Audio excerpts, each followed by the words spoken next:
Ladies and gentlemen, we are back here at the Blue White Player Show. We're joined by my guy, a guy who I've known and loved for years and years. My former roommate, one of my best friends on the planet, Allentown's finest, Nick Dawkins, is in the house, ladies and gentlemen.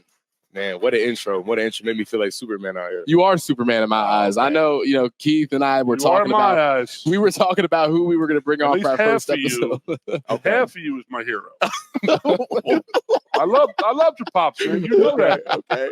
That can be perceived in an entirely different fashion. But my guy, Nick Dawkins, is joining us. You made your first start at center for Penn State football on Saturday against West Virginia, the long-awaited. Talk to us about that experience and how much it meant to you. Yeah, I mean, going to my 5th year, just waiting, being patient. And honestly, I'm not very patient of a person. So going out through the process, grinding, working. It didn't, to be honest with you, talking with my family, talking with all my loved ones and such, they were all getting nervous before the game. They were asking me, like, how are you feeling? Are you ready? This, that, and the third. And I felt nothing, to be honest. I felt like just ready for the moment. And then the second I got down and prayed right before the game, for some reason, I feel like I got hit with a wave of something, and everything just hit at once. And I think a boost of adrenaline shot through my system. And I kind of just blacked out for a little bit, and then that adrenaline shocked through all the way to the first drive, and it was just go mode from there. It just felt natural. Like I think you can, when you got your first snaps, you can say, once you get that first hit out of the way, it's just football after that. I blacked out Saturday also. So, yeah, that's the thing. I mean, any game you play, I mean, you're so well coached and practiced, and you are an older guy, you are a 5th-year guy. You have seen everything 3 times. And you get out there and play the game, and everything just happens in slow motion, right? Mm-hmm. Does it Absolutely. Once you get out there, and it's like you are nervous, you are this and that, but then you go out there, you hit the first person, you're like, wow, this is pretty easy. I got this. I know what I'm doing. You're not going to see anything they're going to throw at you that you haven't practiced against or actually competed against in practice. So I mean, you got a damn good D-line you're competing against for your last 5 years here. Absolutely. I mean, just put all the players' names out there, and you're sitting there. That's just guys you've practiced against for 5 years. I mean, you were ready. Yeah, absolutely. I would say even too, my approach going to it is even with my film study. I mean, you chart down what guys their pass rush moves are and such, but I'm not worried about what they do. I'm more worried about my technique and how I approach the game as opposed to what they do. And I think that's just a Penn State mentality. I do got one question came out of Saturday, and I have to ask a friend of mine, Chris Bucanani, asked this question, and that was Coach was talking about watching the iPads at half or during the delay. And that's a new rule that's allowed. Yeah. That's huge because, I mean, you literally are going against this guy a half hour ago, and now you're watching film on a dude. Yeah, and even, like, that's halftime, but even right after the series, we're allowed to sit and watch the play.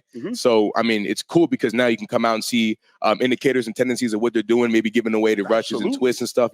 It's pretty cool to see. But it's also, I mean, if you mess up a play and then you're just watching over and over again, like, here we go. Ain't no hide from film study anymore. Like, they got you're sitting there, and your left guard's like this, like, yeah, looking away. Man, come on. Yeah. Well, I guess I do want to ask, Doc, just how important and how crucial has it been to be able to have that immediate feedback after coming off the field? I mean, how impactful is that to the viewer back home who may not know? Yeah, I mean, it's so important. I'm telling you, like, one big thing with being a player, especially at an elite level, is you have to pick up on little things that other teams do. And those tendencies are huge. Maybe a guy puts his right leg up every time he's twisting inside. If you can pick it up during a game, that basically gives away all their pass rush and third down moves. And if you can call a protection to that, then it gives Drew maybe a second or 2 seconds more, and we can hit big shots down the field. So being able to pick that up right on the sideline, and I mean, as a credit to our coaches and to our guys and how they attack film study and such, when you're able to do that, it just gives us such an advantage. And as an older guy, you've seen it. Again, you've seen that you've done it. The game is easy at this point.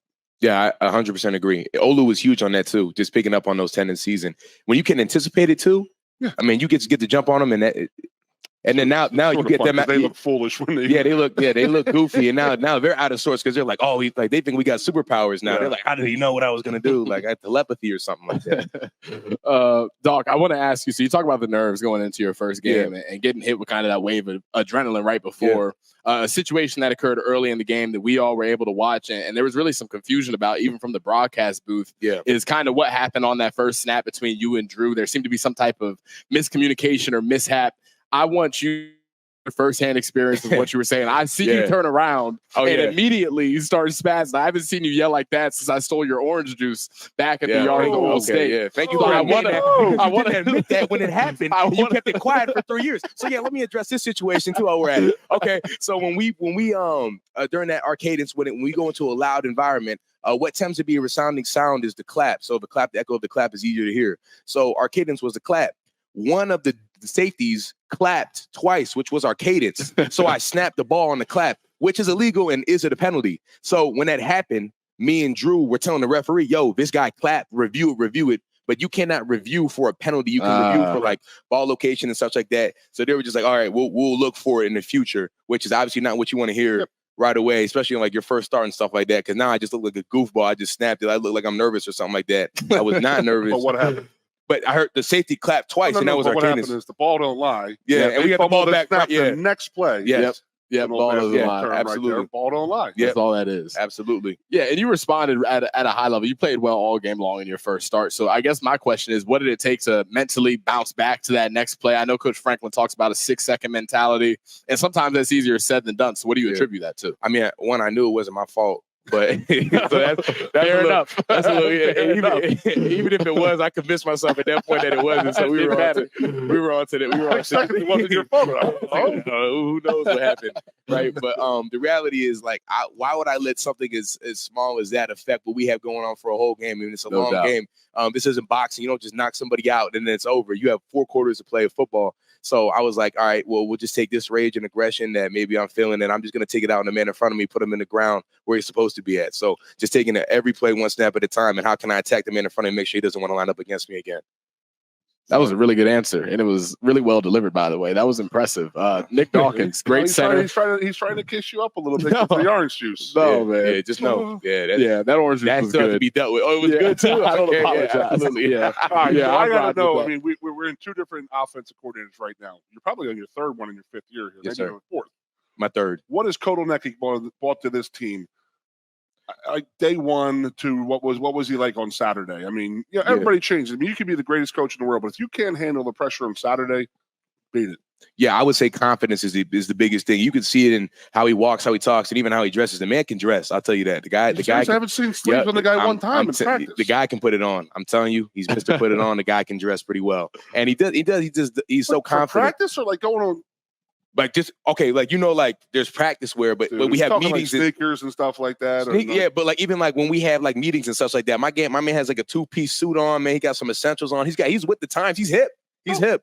I see him at practice. He's got sleeveless shirts on. It looks like he's ready to drive an 18-wheeler down the road. Practice is only for a couple hours, man. That's only part of the day. Like you got to shower and put another fit on. You know what I mean? I know that people on the radio can't hear, but I mean, I know you're sitting here in your birthday suit, but he wears like 2-piece suits and stuff like that. We're all on YouTube TV, so we are. I am just really white. I apologize. I haven't been in the sun in a while. My birthday suit is on. But to answer your question, no confidence, and I think that goes with how confident he is in us and how he plays to like our strengths. And if a guy's making plays, get the ball in his hand. And I think that's something that we kind of neglected before. And I would say how he teaches. I mean, everybody knows why we do things. Now you can block inside zone and know you have to block this guy, but why are you doing it? What's the intent of the play? What's the running back landmark?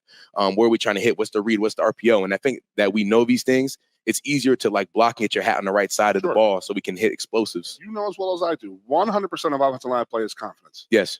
Right? Mm-hmm. You know you can mock. If you know you can make that play and you go out there and you start blocking, and your confidence builds. And the game gets so much easier when that happens. And I think that, I know the one I played. I mean, this is obviously you're minus 20. Yeah, yeah. But we had a swagger. It's about an offensive swagger. And I see Kotelnicki come in here, and he is so good at what he has done at Kansas. And then he had played against West Virginia. He knew everything they were going to throw at him. Mm-hmm. So he's done the Big Ten. The Big 12. So we went through that, but I'm interested to see how he is going to.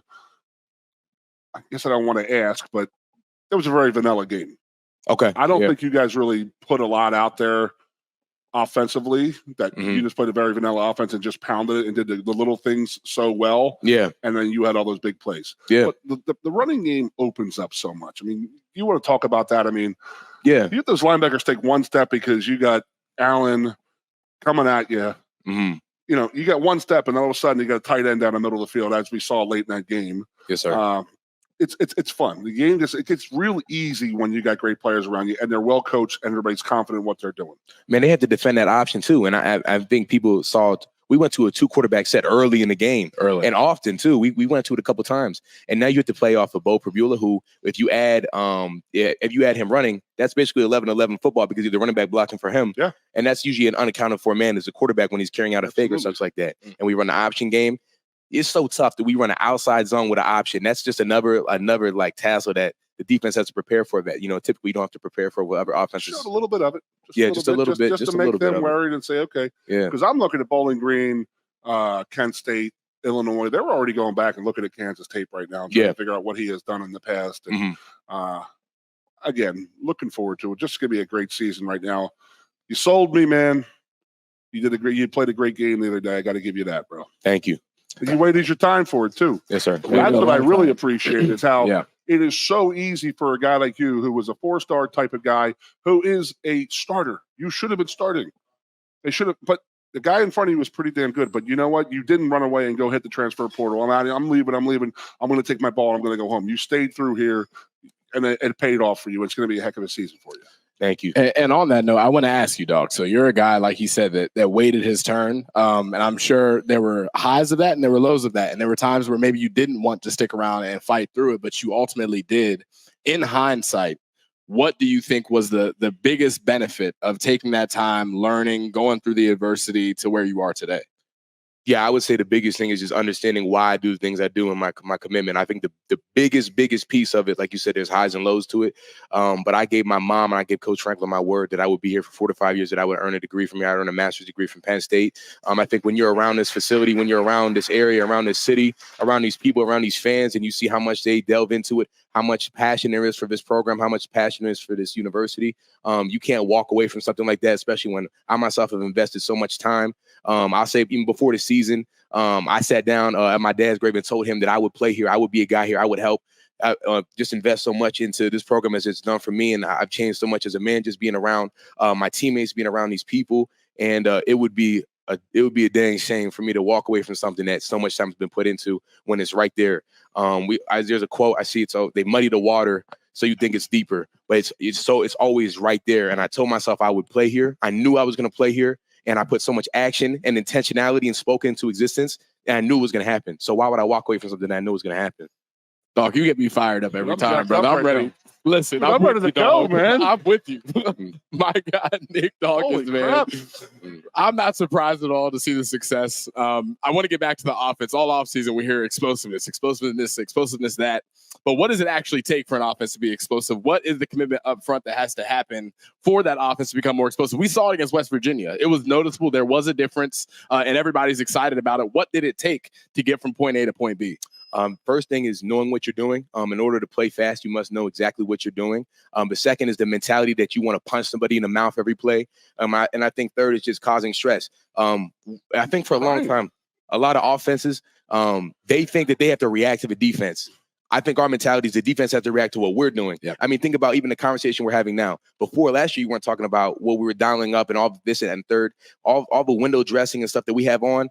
Defenses have to prepare for that, like the option, the 2 quarterback sets, all that stuff. That's just stuff that they have to practice, things that they have to think about and game plan for. And it just takes time out of their day to prepare for what's actually at hand. And we have to play football. You have to be a man and line it up. What kind of man are you? You know what I mean? I got to give it to your physicality this past week up front. There was a physical team I had not seen in a long time. Mm-hmm. You guys were bullies out there. I was crying. Yeah, Goon was. He called me. He called me choked up, tearing up, man. I was like, dude, this is amazing. I'm literally watching these guys come off the ball with a purpose and moving people. Mm-hmm. And you're moving them very, very well. Thank you. Well, all 5 of you, including Tyler Warren, who will be our guest next week, but he played a great game. I think he's so underappreciated. What Tang want to call you? Psycho T? Yeah, Psycho T is what we call him. That's a pretty good guy to have on your side. I think. You want Psycho T? That's not a bad guy. You want that guy on your team. Yeah, side note here. Psycho T's dad. You go meet him. You talk to him for 3 minutes. Terry Warren. Yeah, he's a young leopard, man. He'd tear you up. Man. Yeah, there's no doubt how Tyler Warren became the way he did. Shout out Mr. Warren. That's my guy. At Lee, Virginia. I used to live down there. That's how I got to know Tyler's dad. Really? Yeah. I lived in Richmond before I moved up here in 2005. I was like, well, it was 20 years ago, but how you doing, man? How are you? Nick, he's a heck of a player, man. Yeah, heck of a player. The last question I want to ask you here before the break, I've had the opportunity to get to know your mother, and I understand the impact that she's had on your life. But, I mean, she's highly talented, highly motivated. She has sacrificed a lot to help you get to this point you are now. Just give us a little bit of insight into your guys' relationship and how much she has meant to you in getting here and how much she still means to you today. Yeah, I mean, you hit the nail on the head. I think the first thing I think of is sacrifice. I think for everybody, you think about your mom and how much they've sacrificed for you to be here. And it's one thing to hear about it. It's one thing to see it. I mean, I just remember being in high school and coming back from like a high school practice, sitting around not doing anything, feeling tired. And I see my mom just came in after her third job of the day. She's got done her third shift and she's walking in like ain't nothing happened. And if that ain't toughness, I don't know what is. So when the way that she went about her business, it didn't complain about it. And the sacrifice she made for me just to be here at Penn State, I owe everything in the world to her. Everything I do is to make sure that she never has to work again, that she never has to do anything again, that she can do whatever she wants to do. And I know she wants to have like a food truck. She wants to have whatever she wants. If she thinks about it, I want to make sure that can happen at any given moment. That's the same thing for my mom and my sisters. They've sacrificed so much. Drives to college campuses, to practices, to finding rides, to picking up my teammates when they need to get there in high school who didn't have much. She's just the epitome of selfless. And that's what I aspire to be every single day because she's done so much for so many other people and for me, and I'm in debt to her for my entire life. So all I can do is try to be the best man that she raised me to be for other people, for her, and to make sure that she never, ever, ever has to work again. I love it. You got me crying again, dude. This guy's good, man. Beautiful, man. We'll be right back with more Nick Dawkins. We've got plenty more to talk about. Stay tuned here on the Blue White Player Show. Welcome back into the Blue White Player Show. We are here still with Nick Dawkins, and we talked a lot of football, and we'll get back to doing some of that too. But you're having a tremendous impact off of the field as well. It's apparent when we hear you talk that you're motivated in other ways than just football. You talk about family, you talk about a master's degree. I want to talk about the Dawkins Family Foundation and what you've been able to do in the offseason. I just saw that you did a backpack giveaway. So get into some of the details. Goon, go ahead. He already graduated. Already done it once. Yeah, I'm on He's on now. the Masters, just to clarify. Yes. Get into a little bit of what you're doing off the field and why it's so important to you, Nick. Yeah, I heard a quote. It's like, in order to get rich, you must enrich. And I think that's so important. I've been given so much in my life. So many people have helped me out to get to where I'm at now. So I think it's given the platform that I have and like just the resources and such now, it would be a shame if I didn't do something with it. So we started the Dawkins Family Foundation. I think it was important too. My family always has been doing stuff like that. So more organized. And I mean, my mom is pretty organized and my sister, they all want to do stuff like that. So got them together. We formed it about 2 years ago and we've been doing a lot of community initiative things. So we do our backpack drive at the end of August. We've done that's our second annual one. We're giving away turkeys for Thanksgiving. We work with the Ronald McDonald House in Orlando, Florida to feed the homeless. We pick 3 families from Eastern Area Community Center and we give Christmas gifts to the family then. And we're looking for more opportunities. So if anyone has any other opportunities or places that need help or to be served, we'd love to help them out. And then we do some stuff. We're doing a football rally in State College to donate money for breast cancer awareness to the YMCA State College. So anything to help people out. Contact info. Yep. DawkinsFamilyFoundation.org. You can just hit the contact us and email and we'll get back to you within 2 to 3 business days.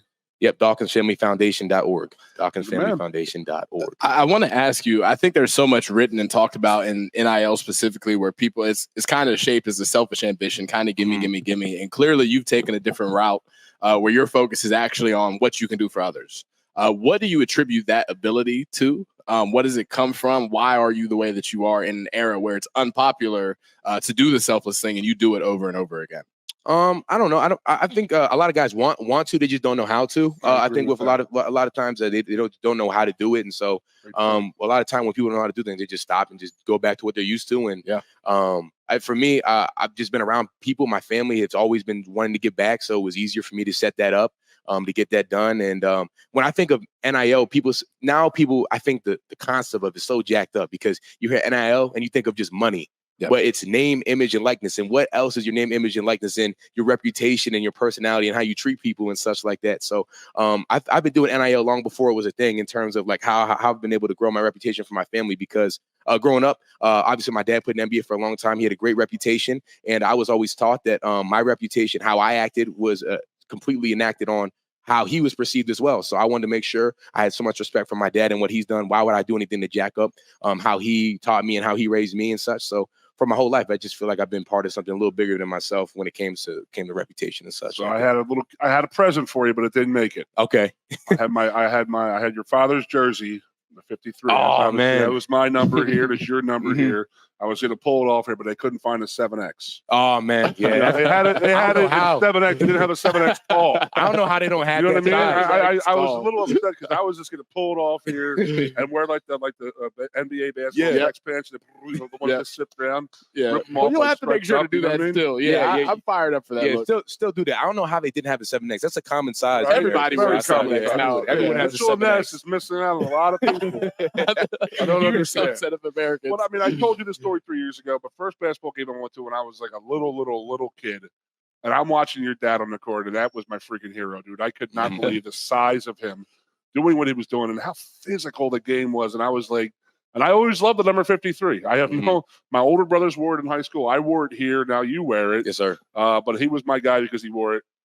So I loved your pops, man. I love talking about it. I loved watching him play, and you definitely got his gregariousness. It's awesome, dude. I appreciate fun talking to you. You are an excellent, fun interview. I mean, I'm not ready to go have a drink and have dinner on the side over here. You could take the show over, bro. No, never. No doubt. Well, dog, I'll ask you this too. You know, I had your mother, by the way. Sorry, I didn't mean to jump in. You. Shout out, Miss James. Your mother deserves a lot of credit for how you were raised. Thank you so much. I want to ask. I'm going to get into it a little bit more, Doc. I had a father who played professional sports as well, and I look up to him a lot as well. I want you to kind of tell the viewers how much it means to you. Again, you talk about legacy and upholding what he had already started, and something that you benefit now. Go ahead. Well, let's talk about Aeneas showboating in 7th grade. In 7th grade, when you got in the car, what does your pops do to you? Oh, yeah, when I celebrated, yeah.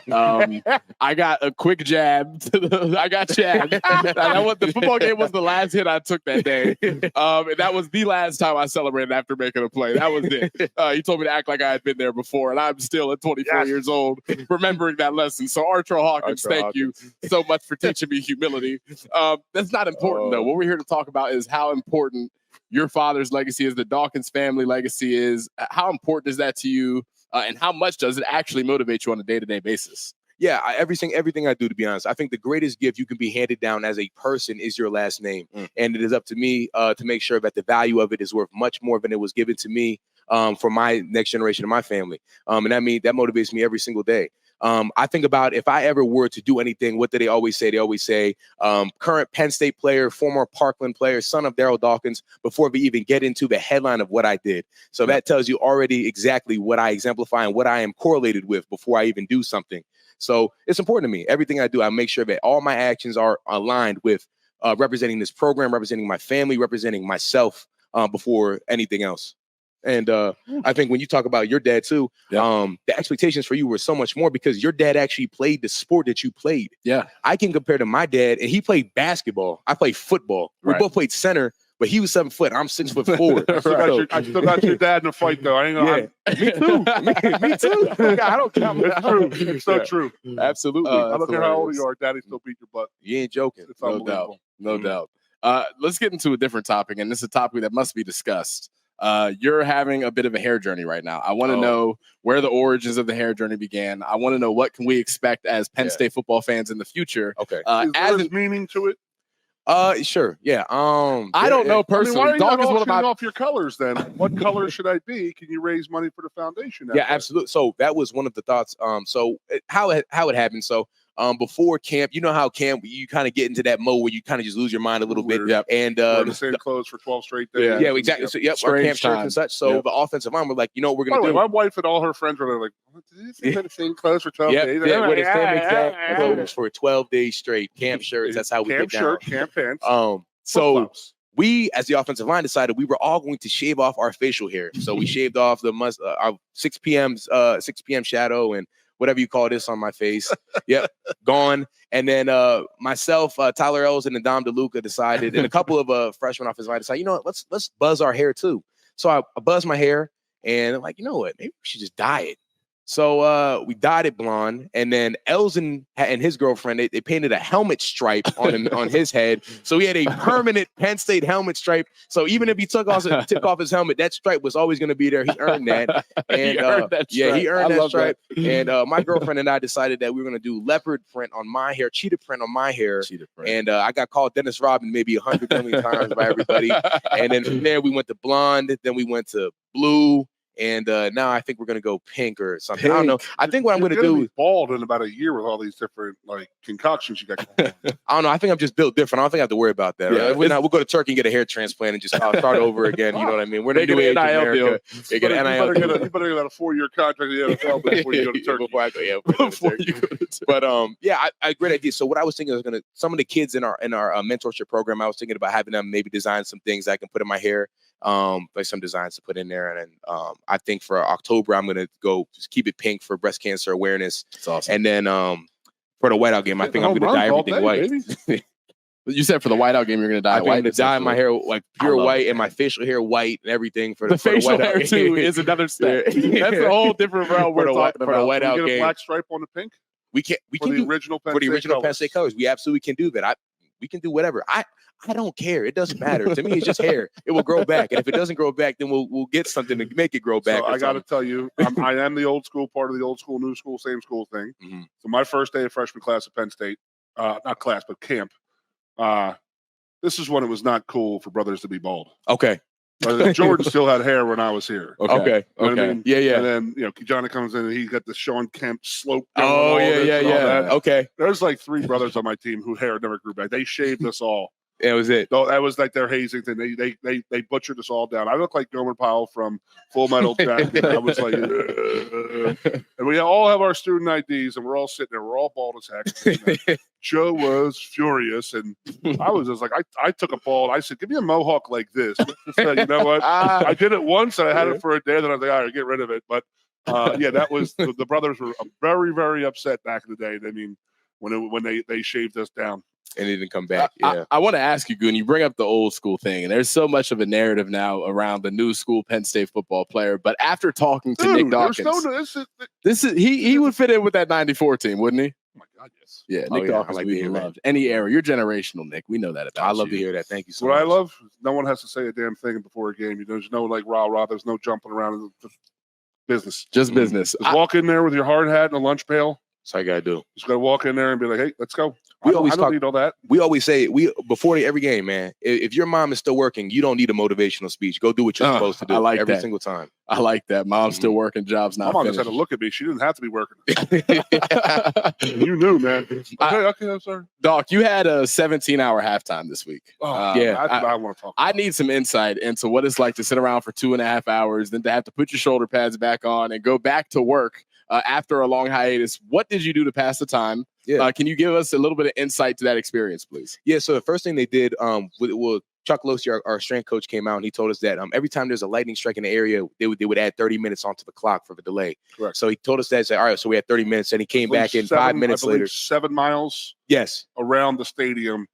That's There's a lightning strike within 7 miles of the stadium. Another half hour. Yes. So he said that, and then 2 minutes later, he's like, all right, there's another 30 minutes, then another 30 minits. And so they brought out the iPads, and we essentially watched the entire first half of the game. And the coaches graded it out already. So they graded the first half of the game. So I already knew what my grade was looking like before the game. I'm like, I got to maybe play a little better, a better grade by the end of the game. And then after we got done, we still had like an hour. So we're just hanging out. So they opened it, like in the tunnel, they started putting chairs out there so you get some fresh air. Because the away locker rooms, I don't know if people know, the away locker rooms are horrible. Yeah, they're horrible. They're condensed. Including hours. Yeah, ours is bad too. Hours. That's it's supposed to be. You're not supposed to be. It's not supposed to be comfortable for you. You don't want to give anyone an advantage and such like that. But it was condensed. It was hot in there. So we started sitting in the tunnels, and I was sitting there with Anthony Donko. We were talking to Pat Kraft and Drew Shell. We were talking. We're like, hey, if we put 45 on him, you think we could stop on the way back at Dairy Queen and get blizzards for everybody? But he agreed. He said he would do it if we got the 45. He just got a $2 million. Yeah, so he's got Blizzard money. So he's got Blizzard money. He's got Blizzard money. Everybody load Blizzard money. So we were just passing the time talking with everybody. And it was awesome. Classic offensive lineman. And Pat gravitates towards it. Pat played linebacker, but he's a guy. He's a dude. He's a dude. He's a no dude. doubt about it. He wants to sit over there with the offensive line. He wants to go talk to the linebackers. Grunt and stuff like that. You guys are sitting there want to play cornhole Yeah. True. So, you eat some cheeseburgers and hot dogs, and you're like, we were eating chicken they had Panera chicken sandwiches and stuff. Okay. Like that. I think that you weren't here. You were over there with your girl. We were talking about how Michigan State, how he probably learned his lesson at Michigan State. That's true. I mean, yeah, they were well prepared. We had tons of snacks, tons of water, and everything and like that. And I think you could even see from our wheat that we brought, and you could even see when we came out in the second half, 5 of their players cramped. None of our guys did. I think that was hydration prepreration and food and everything. That's Chuck. Yeah, Chuck Losey, Eddie Button, so they were ready. Can we give Leanne Loudon some love too for the snacks? Yeah, shout out to Leanne too. She definitely was well versed and prepared for that. So I miss Leanne Loudon every day. Yeah. Does she still do the shakes post lift? Yes, yeah, she does. She does do those. What were you? Were you a gainer or a leaner, or you were a tweener? You were a tweener guy. I was gained for like 11 months, and then they were like, "You got to start drinking lean shakes. This is getting ridiculous. Your body fat percentage is way too high to be a competitive football player." So we went to the lean chocolate peanut butter protein. Shout out Leanne Loudon. I miss him every day. And I need that recipe. Yeah, we got done our workouts in '94, and it was like, "Here's a glass of water for you." Get out of here. You're too fat. Here's some water, or you're too skinny. Put some weight on. No doubt. No doubt. Well, Nick, it was an honor and a privilege to have you on the show. We wish you the best of luck going forward. We'll have you again, please. We will have you back here soon. Nick Dawkins, ladies and gentlemen. Stay tuned. We'll be back on the Blue White Players Show. Hey, what's going on? Welcome back to the Blue White Players Show with me and my man Aeneas. Great show, dude. Hey, great to be back here again. Love talking to Doc. You could do it all week, every week. It would be the greatest thing ever. So we're going on our Letterman segment again. We got it sponsored by Atlas Therapy, again, owned and run by former Letterman Justin Kirpakis. So he's sponsoring us again this year, and Justin's a great guy. Love for him and thank him very much for checking us out and helping us out with the sponsorship this year. So enjoy it. It's our weekly segment called the Letterman segment. Take care. I graduated December of 2000 from Penn State, and I was a defensive end. I own multiple businesses and moved back to Pittsburgh from State College. Had lived in State College since 2007 when I was kind of at the tail end of my NFL career. And born and raised in Pittsburgh, though, and moved the family back here June 30th. One of the businesses I own is Atlas Therapy, outpatient physical therapy clinics in Central PA, including State College. We're very proud of what we've created there. We've been around for 14 years, and it's not even close. We're the top place in the area, and so we hope no one has injuries or things that they need rehab. But if you do, come see us at Atlas Therapy, and you'll see it's a special place, and we've got a special team there as well. Penn State's the only place I ever wanted to go. My first memory as a human being was being on my dad's shoulders at a Penn State game. I had to have been 2 or 3 years old. And ever since that, there was a magical kind of connection where it's the only place I ever wanted to go. When I'd come up to camps, any chance we were up there, it's just where I always wanted to be. So I'd let Penn State and Coach Bradley know pretty early that that's the only place I ever wanted to go. I think by the time that they offered me after the 6th game of my senior year, I'd had 35 or so other offers from Power 5 and Division I schools. And Penn State was the only place we beat McKeesport on a Friday night in overtime. And that Saturday, I got a call from Con Bradley saying that they had a scholarship for me, and it was a pretty easy decision for me. I think the toughest thing was probably early on, got switched from middle linebacker or inside linebacker to defensive end. My dream was always to be an inside linebacker at Penn State, and then not playing as much as you think you should or you want to early on. It was actually walking out of the tunnel or running out of the tunnel as a red-shirted guy my freshman year in a Penn State uniform. So, and seeing my parents in the stands. And it was affirmation that kind of this lifelong dream had become a reality. So that's always easy for me. And it's always hard for me to talk about. You know, it's 30-some years ago, but we move on in life from the Penn State thing into bigger and better things. But it's still important, and it still was an important part of my life. Yeah, I oftentimes don't go there. There were so many great ones that that it'd be a shame to leave any of them out, and I could go on and on. I was fortunate to play with some phenomenal players that I have the utmost respect for. What I will say this, the toughest guy I played in high school against was Brandon Short, who became my teammate at Penn State. Tough question. I'll try to answer with 2 different answers, but quickly. So my redshirt freshman year, I was like a 35 pound D end in the Big Ten, and we played against Michigan State. And Flozell, the Hotel Adams, was their left tackle, and he was a monster. He had to outweigh me by 100 pounds. Very skilled guy, had a great pro career. And I remember the first time I came on a pass rush with him, and he hit me with the pass protection, a double punch. I was like one of those cartoons where I was like, and I said, boy, this guy's a whole nother level. So whether it was my age or just that guy's ability, that was the first. The second one I'd say is a combination between Drew Brees and his offensive line. I always didn't like playing them because their offensive line was so athletic and his release was so quick, and the way that they would do it kind of timing wise, you could never get to Brees. It felt like they were very frustrating plays. So that's probably my two answers for that. I'm a traditionalist. I mean, everyone that knows me, I love the history of the game and the tradition and everything. So places like the Big House were enjoyable. Everyone probably talks about Wisconsin, and when jump around the whole stadium is shaking. But I got to tell you, as a Pittsburgh kid from Central Catholic that went to high school in the shadow of the Cathedral Learning, we played at Pitt Stadium. Before it was torn down and turned into the Peterson Event Center. That was a special game for me. I went there, walked up Cardiac Hill as a kid with my dad and brother to watch Pitt games. And so then to play in that stadium was pretty cool, but playing for the team that I always wanted to be on. I have and always have had a devout respect for Joe. I mean, it's the only guy I ever wanted to play for in college. And he'd call me Kerpeak. So he would shorten my name.